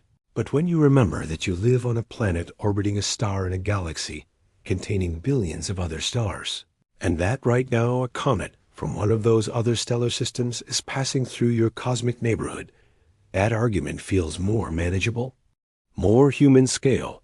Perspective doesn't diminish your life, it enriches it. It helps you prioritize what actually matters and let go of what doesn't. There's also something else, something that might sound strange, but I believe is deeply true. Learning about things like 3I Atlas expands your sense of what's possible. Most people live within very narrow boundaries of possibility. They know their job, their city, their social circle, their routine. They develop a sense of what's normal and what's possible based on their limited experience. But the universe doesn't care about your sense of what's normal. The universe is constantly doing things that are weird, unexpected, and seemingly impossible by everyday standards. Comets from other star systems, galaxies colliding, black holes warping space-time, quantum particles existing in multiple states simultaneously. The universe is strange, and the more you learn about it, the more you realize that reality is far more flexible, far more creative, far more surprising than our intuition suggests. And if the universe can surprise us, if nature can do things we never imagined possible, maybe your life can too. Maybe the boundaries you've accepted as fixed are actually more flexible than you think. Maybe the impossible dream you've been carrying is actually achievable. I'm not saying cosmic awareness will magically solve your problems. I'm saying it changes how you think about what's possible, and that shift in thinking can open up new paths forward. Let me share something personal here. When I first started studying astronomy seriously, I was going through a difficult period in my life. I felt stuck, limited by circumstances, unable to see a way forward. Then one night, I went out to a dark sky site and spent several hours just looking up at the Milky Way. And I remember having this visceral realization. I'm looking at the combined light of billions of stars, most of them with their own planets, their own cosmic stories. The light hitting my eyes left some of those stars thousands of years ago, before recorded human history began. In that moment, my problems didn't disappear, but they contextualized. I realized I had been living in a tiny mental box, focused on immediate concerns and limitations, forgetting that I existed in this vast, ancient, unimaginably large cosmos where the most extraordinary things happen routinely. That realization didn't solve my practical problems, but it gave me the mental space to approach them differently. It reminded me that if the universe can create galaxies, stars, planets, and consciousness itself through billions of years of physical processes, then my relatively small challenges were definitely solvable. That might sound like mystical nonsense, but there's actually neuroscience backing this up. When you experience awe, when you contemplate vast scales and complex phenomena, it activates different neural networks than everyday problem solving. It dampens the default mode network, the part of your brain associated with self-referential thinking and worry, and activates regions associated with attention, novelty, and openness to new experiences. In other words, cosmic awareness literally changes your brain state in ways that make you more creative, more open-minded, and better at solving problems. So yes, learning about 3I Atlas has practical benefits for your daily life, even if they're subtle and indirect. But there's one more personal connection I want to make, and this one is about legacy. You are living through a unique moment in human history. We are the first generation that has the technology to detect and study interstellar objects in detail. Before the 21st century, we didn't even know these objects existed. Now we're tracking them, analyzing them, learning from them. You are witnessing the opening of a new chapter in humanity's relationship with the cosmos. And whether you realize it or not, you're part of that story. Every person who learns about 3I Atlas, who shares information about it, who gets excited and curious about it, is participating in a collective expansion of human knowledge and awareness. You're not just a passive observer, you're an active participant in humanity's cosmic awakening. Think about what you'll tell your grandchildren or the next generation. I remember when that interstellar comet passed through our solar system. I remember learning about it, thinking about it, being amazed by it. That's a story worth having. That's a memory worth creating. And here's the beautiful part. This is just the beginning. 3I Atlas is the third confirmed interstellar object, but it won't be the last. As our detection capabilities improve, as we build better telescopes and more sophisticated tracking systems, we'll detect more and more of these cosmic visitors. Within your lifetime, we might detect dozens or hundreds of interstellar objects. Some might be even stranger than 3I Atlas. Some might have chemistry that looks biological. Some might be large enough and close enough that we can send spacecraft to study them up close. You're living at the dawn of interstellar object astronomy. You're witnessing the beginning of a field that will expand and evolve for centuries, revealing the diversity and interconnectedness of the galaxy in ways we can barely imagine. And every time you look up at the night sky, every time you see a bright moving point of light that might be a comet or a planet or a satellite, you'll know something profound. You're not looking at a static, unchanging dome of lights.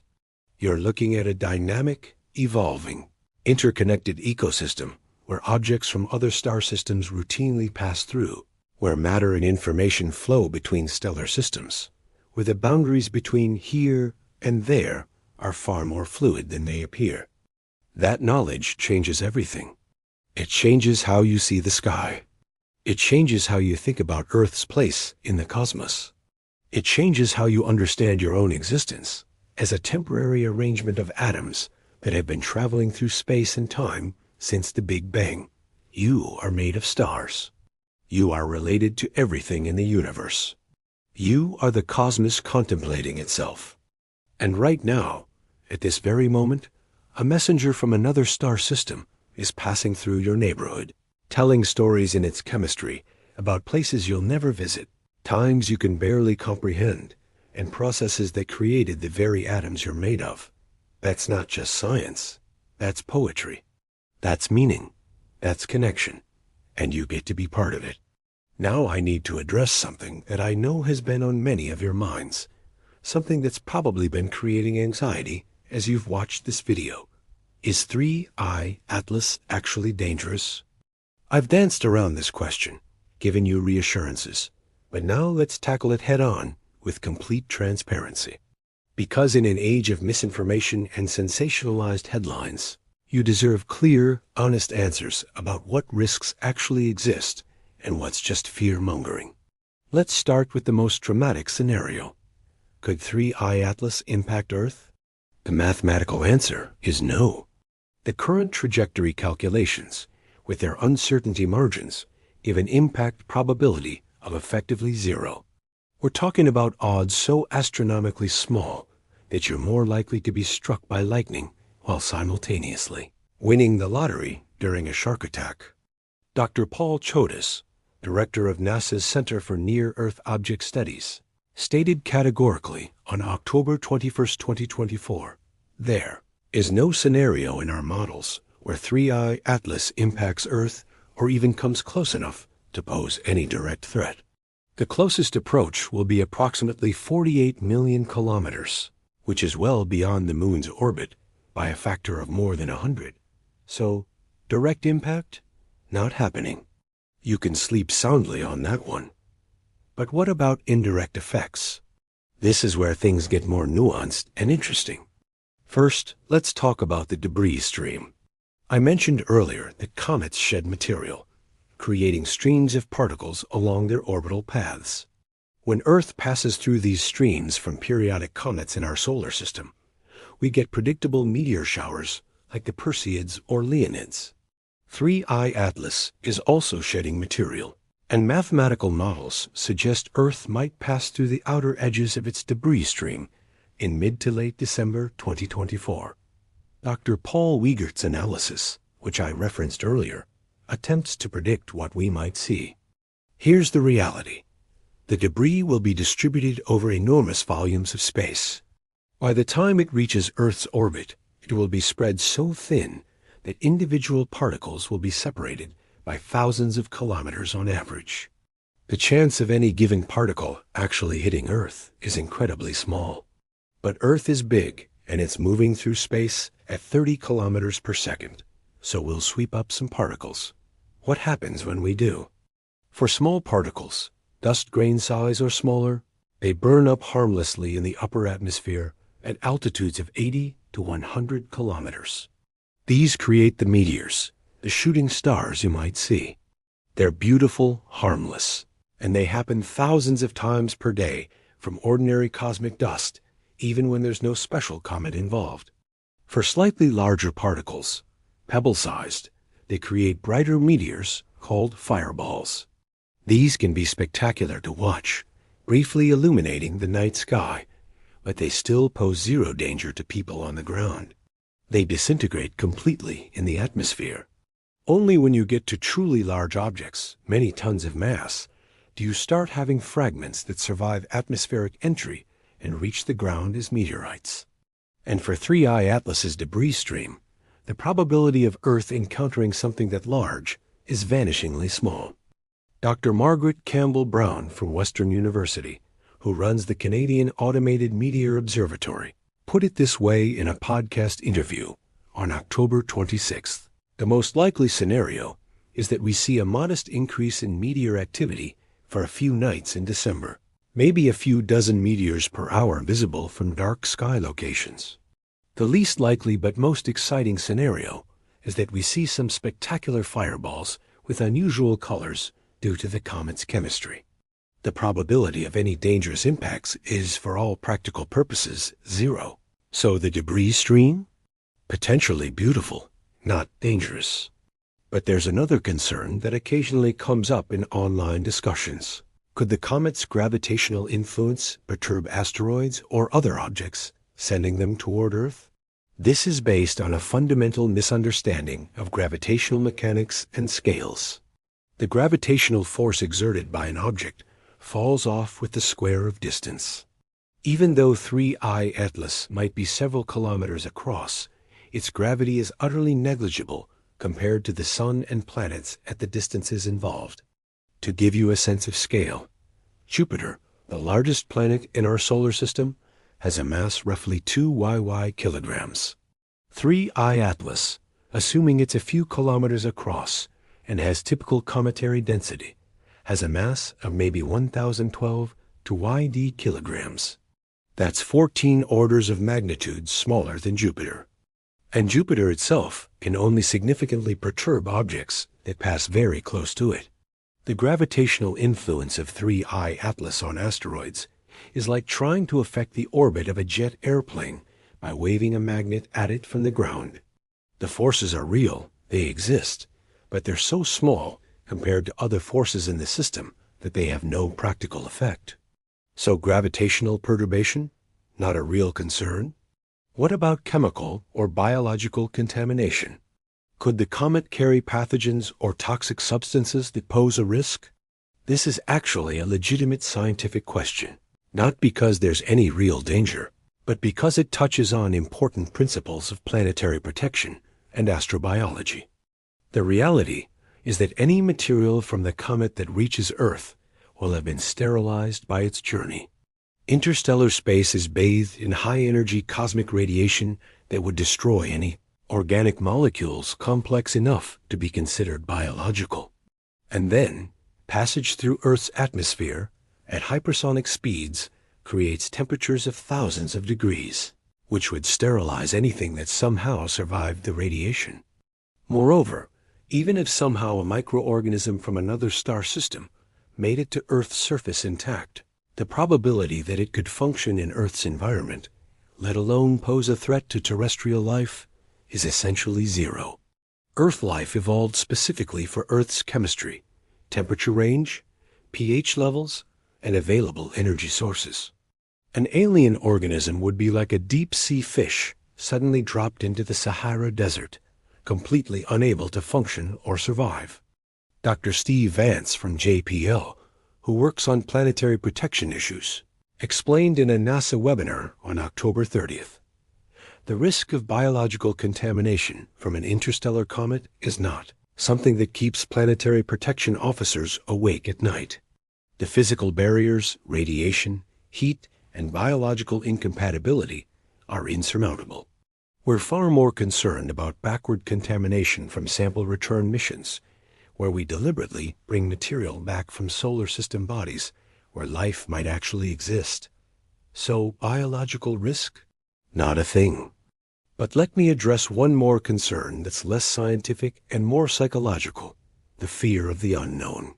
Some people are anxious about 3I Atlas, not because of any specific risk they can articulate, but because it's unfamiliar and comes from outside our solar system. This is a very human reaction. Our ancestors survived because they were cautious about unfamiliar things. The unknown could be dangerous, so better to be wary. That instinct served us well when we were avoiding predators and poisonous plants, but it's not helpful when dealing with astronomical phenomena. 3I Atlas is not unknown. It's extremely well studied.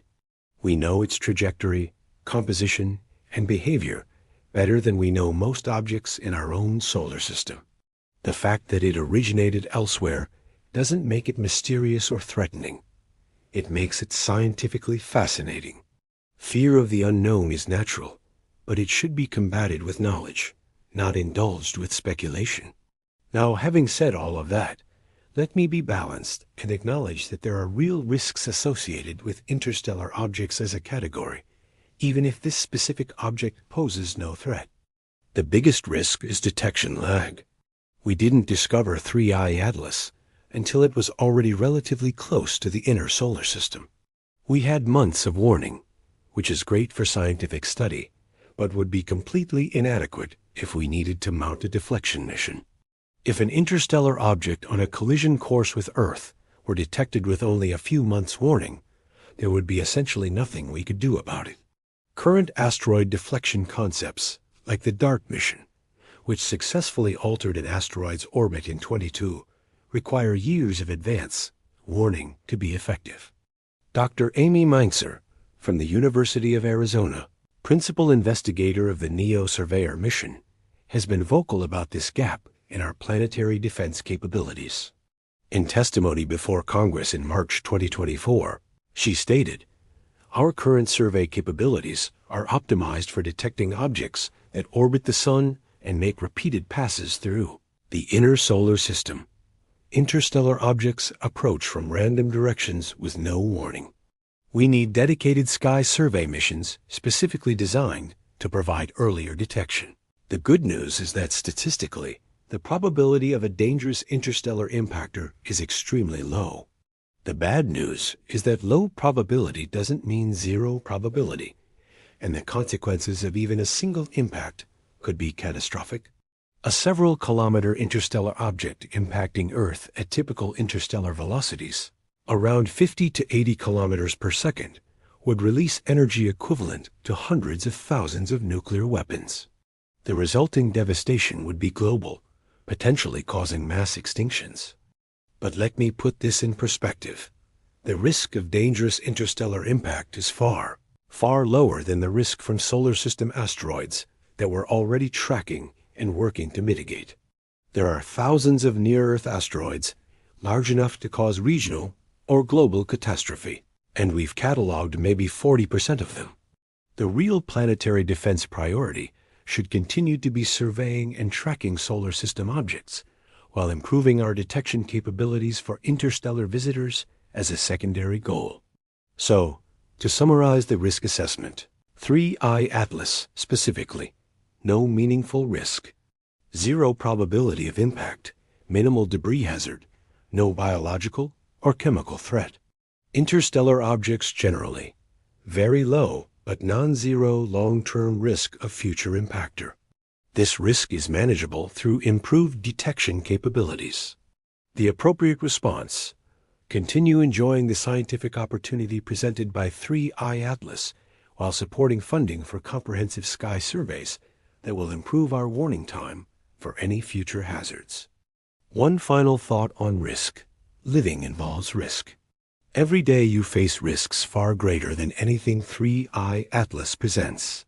You're more likely to be harmed driving to work, slipping in the shower, or eating poorly than you are to be affected by any astronomical event. The cosmos is not out to get you. The universe is not hostile, it's simply indifferent.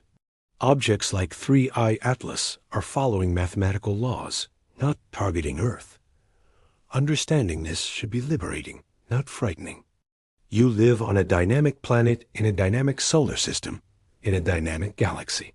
Things move, things change, things occasionally pass close by. That's not a bug, it's a feature. It's what makes the universe interesting, full of wonder and discovery. Fear the right things. Ignorance, closed-mindedness, the refusal to ask questions or seek knowledge. Don't fear comets doing what comets have done for billions of years. 3i Atlas is a gift, not a threat. It's bringing us knowledge, perspective, and connection to the broader cosmos. Embrace it? So we've covered what 3i Atlas is, where it came from, what it's made of, what it means, and why it's not dangerous. Now let's talk about what happens next, both for this specific comet and for the field of interstellar object studies more broadly. For 3i Atlas specifically, the timeline is fairly straightforward. The comet will reach perihelion, its closest approach to the Sun, on November 28, 2024. This is when it will be most active, with maximum outgassing and potentially spectacular visual displays for observers with access to large telescopes. Around this time, there's a possibility emphasis on possibility, not certainty, that the comet might fragment due to thermal stress and tidal forces. From the Sun's gravity, Dr. Nalin Samarasinha from the Planetary Science Institute has been monitoring the comet's structural stability and published preliminary findings on November 2nd, suggesting that stress fractures might be developing in the nucleus. If fragmentation occurs, it would be scientifically valuable but visually dramatic. Multiple pieces would create separate comas and tails, and fresh material from the interior would be exposed to solar radiation for the first time in millions of years. After perihelion, 3i Atlas will begin its outbound journey. It will pass Earth's orbital distance in early December 2024, which is when we might see meteor activity from its debris stream. Then it will continue outward, passing Mars's orbit in January 2025, Jupiter's orbit in mid-2025, and crossing into the outer solar system beyond Saturn by early 2026. By mid-2025, the comet will have faded to the point where only the largest professional telescopes can still track it. By 2026, it will be beyond the reach of even Hubble and JWST for detailed observations. And then, it will simply continue, outward through the outer solar system, through the Kuiper belt, eventually reaching the Oort cloud in a few thousand years, and finally exiting our solar system entirely in perhaps 10,000 to 20,000 years. It will re-enter interstellar space, carrying with it subtle changes from its passage through our system. Slightly different velocity due to gravitational assists from planets, slightly altered composition on its surface from solar heating, and embedded in its ice, a trace record of its encounter with our Sun. In a sense, we're sending it back out with our stamp on it, a cosmic return address encoded in physical and chemical changes. But 3i Atlas is just one object. The bigger question is, what's next for interstellar object research as a whole? This is where things get really exciting, because we're on the cusp of a revolution in our ability to detect and study these objects. The Vera C. Rubin Observatory, currently under construction in Chile, is scheduled to begin operations in 2025. This facility will conduct the Legacy Survey of Space and Time, LSST, imaging the entire visible sky every few nights with unprecedented sensitivity. Dr. Mario Jurek from the University of Washington, who leads the LSST Solar System Science Collaboration, estimates that Rubin Observatory will detect approximately 10 to 20 interstellar objects per year once it reaches full operational capacity. That's a complete game changer. Instead of studying 2 to 3 interstellar objects per decade, we'll suddenly have a steady stream of them to analyze. We'll be able to characterize the statistical properties of the interstellar object population, size distributions, velocity distributions, composition trends, structural types. Think of it like going from seeing a few individual birds to being able to study entire species migration patterns, behaviors, and ecology. The scale of understanding jumps dramatically, but it's not just about detection. There are also missions being planned to actually visit interstellar objects up close. The European Space Agency has been studying a concept mission called Comet Interceptor.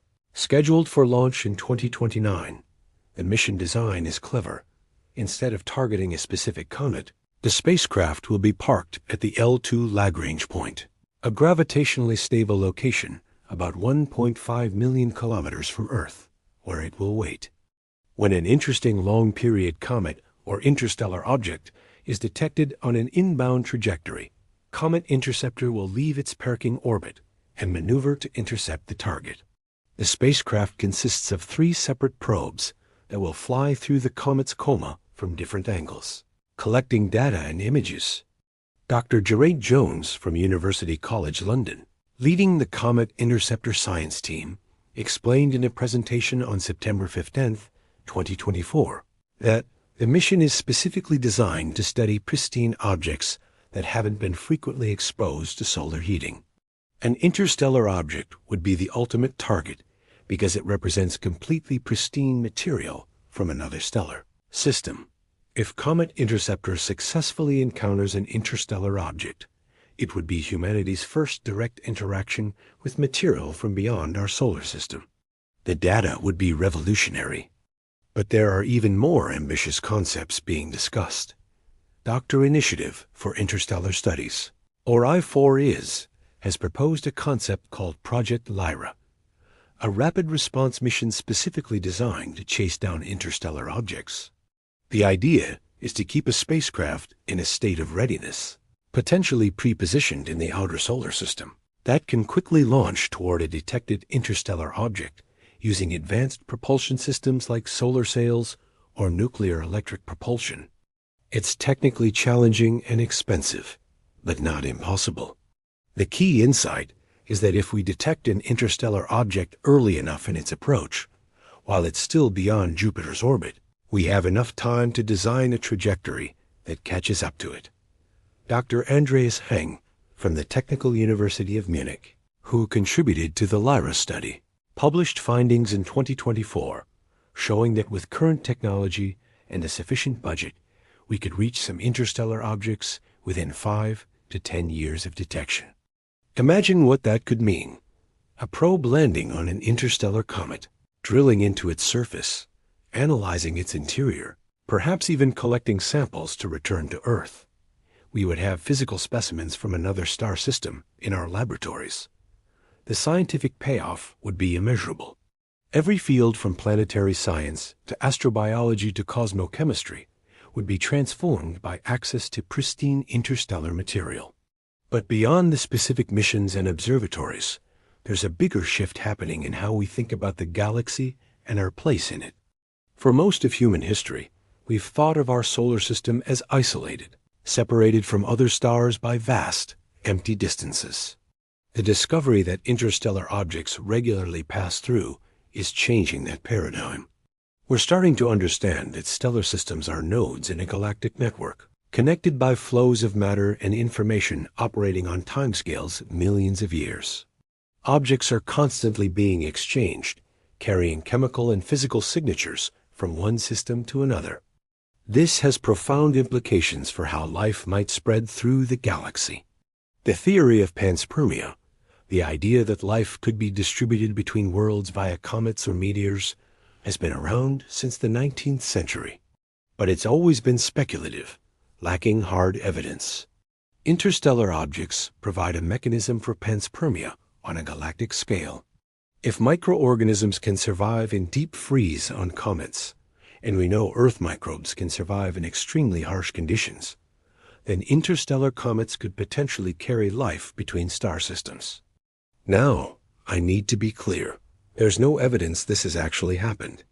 We haven't detected life on any interstellar object, and the radiation environment of interstellar space is hostile to complex organic molecules, let alone living cells.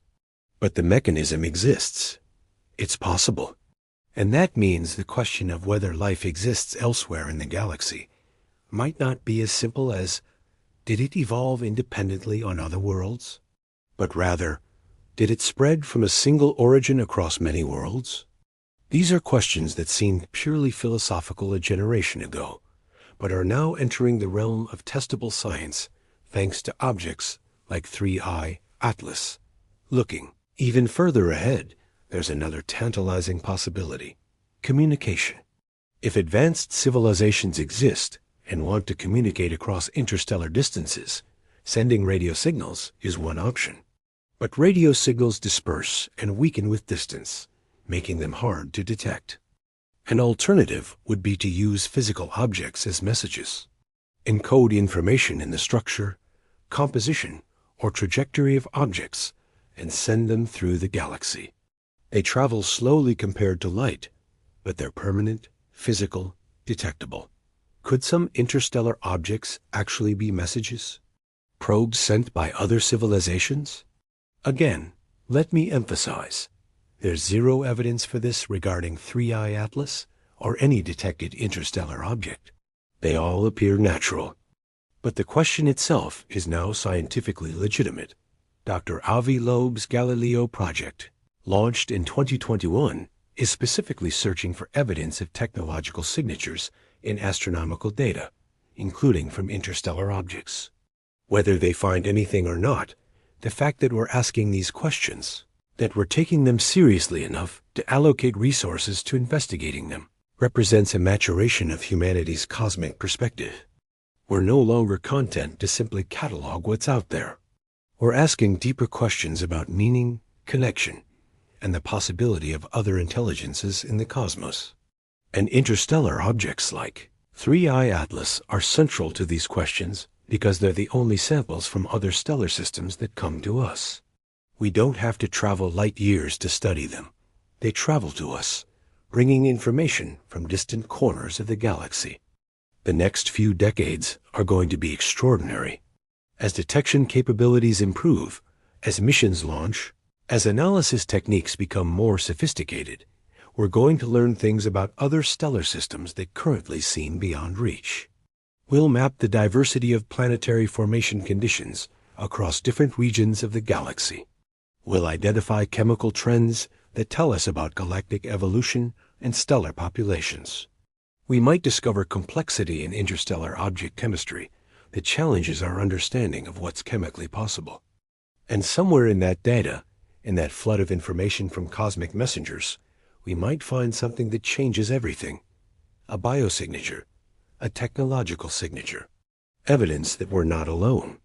Or maybe we won't. Maybe we'll confirm that in this particular corner of the galaxy, at this particular point in time, we're the only ones asking these questions. Either answer would be profound. But regardless of what we find, the search itself, the question asking itself, is fundamentally valuable. It's what makes us human. It's what gives meaning to our brief moment of consciousness in the cosmic expanse. 3I Atlas is just the beginning. It's a preview of a future where interstellar object studies become routine, where we have catalogs of hundreds or thousands of these cosmic visitors, where missions regularly visit them, where our understanding of the galaxy deepens from abstract theoretical knowledge to intimate familiarity. You're watching that future being born right now. The scientists working on 3I Atlas, the observations being made, the papers being written, they're laying the foundation for centuries of future research. And you get to be part of that story. You get to witness the transition from isolation to connection, from ignorance to knowledge, from wondering if other stellar systems are different, to knowing exactly how different they are. That's a privilege. Don't waste it. All right, now I want to get into some of the really detailed science for those of you who want to understand the mechanics of how we track, analyze, and interpret an object like 3I Atlas. This is going to get a bit technical, but I promise to keep it accessible. And trust me, understanding these details will make you appreciate the achievement even more. Let's start with the fundamental question. How do we actually calculate the orbit of an interstellar object? When astronomers observe an object in the sky, they record two key pieces of information: where it is, right ascension and declination, essentially celestial longitude and latitude, and when the observation was made. With multiple observations spread over time, they can calculate how the object is moving. But here's the challenge. From Earth, we're watching from a moving platform. We're on a planet that's rotating on its axis and orbiting the sun. So when we see an object move across the sky, we need to account for our own motion to figure out the object's true trajectory through space. This requires coordinate transformations between different reference frames. We convert from Earth-based coordinates to heliocentric coordinates, with the sun at the center. Then we apply the laws of celestial mechanics, specifically solving what's called the n-body problem. The n-body problem is conceptually simple, but mathematically complex. Given the positions and velocities of multiple gravitating bodies, predict their future motions. For two bodies, like Earth and the Moon, there's an exact analytical solution. But for three or more bodies, there's no general solution.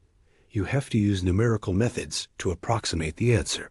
For 3I Atlas, scientists at JPL use a sophisticated numerical integrator that accounts for gravitational influences from the sun, all 8 planets, the Moon, and even large asteroids like Ceres and Vesta. The software steps forward in time in small increments, calculating the gravitational forces at each step and updating the object's position and velocity. But there's an additional complexity unique to comets: non-gravitational forces. When a comet outgasses, the expanding gas acts like tiny rocket engines on the surface, pushing the nucleus in various directions. The magnitude and direction of this push depend on where the active areas are, how fast the comet is rotating, and how the outgassing rate changes with temperature as the comet approaches or recedes from the sun. Dr. Defy, Farnokia's team has developed models for these non-gravitational forces, but they contain parameters that must be fit to observational data. As more observations come in, these parameters get refined, improving the trajectory prediction. This is why you sometimes hear about updates to asteroid or comet orbits. It's not that scientists were wrong before, it's that they're incorporating new data to refine estimates with uncertain parameters. For 3I Atlas, the uncertainty in the non-gravitational forces is larger than for solar system comets because we don't have historical data to constrain the parameters. We're observing this comet's outgassing behavior for the first time, so we're learning its characteristics on the fly.